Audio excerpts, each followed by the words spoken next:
Sorry I've been away for a while. I've been on my annual muzzleloader hunt in Pennsylvania.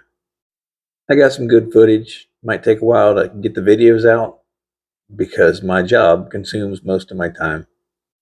It's hard to fit it all in. But I would like to get back to the Psalms, still in Psalms 22. Without further ado, Psalms chapter 22, verse 22. I will proclaim your name to my brothers and sisters. I will praise you among your assembled people.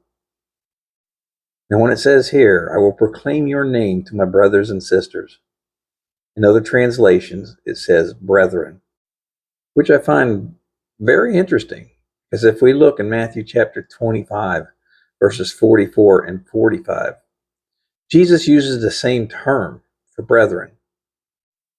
These verses read, Then they will reply, Lord, when did we ever see you hungry or thirsty, or a stranger, or naked, or sick, or in prison, and not help you?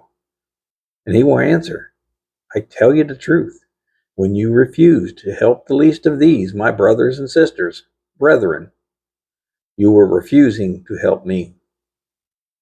Now we know in Matthew chapter 25, this is something that happens at the end of the tribulation, where the sheep and the goats, they're separated.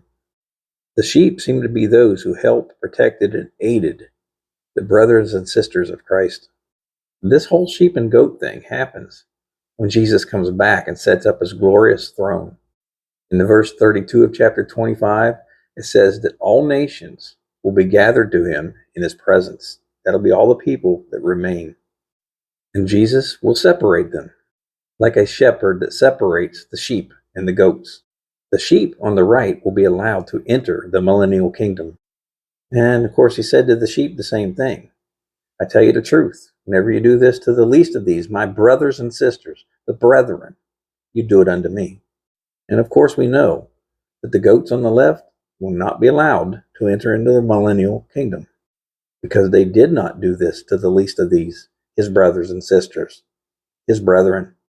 The words that Jesus used to describe the brethren is the same words that David used to describe the people of Israel as his brethren. And we know that the Great Tribulation is known as the time of Jacob's trouble.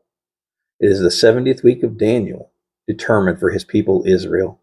And we know that during this time, most of the world is going to try to eradicate the people of Israel from the face of the earth. And when it's all said and done, and you manage to stay alive through it all, and the very thing that could determine whether you enter the millennial kingdom or not could come down to how you treated the Jews, his brethren.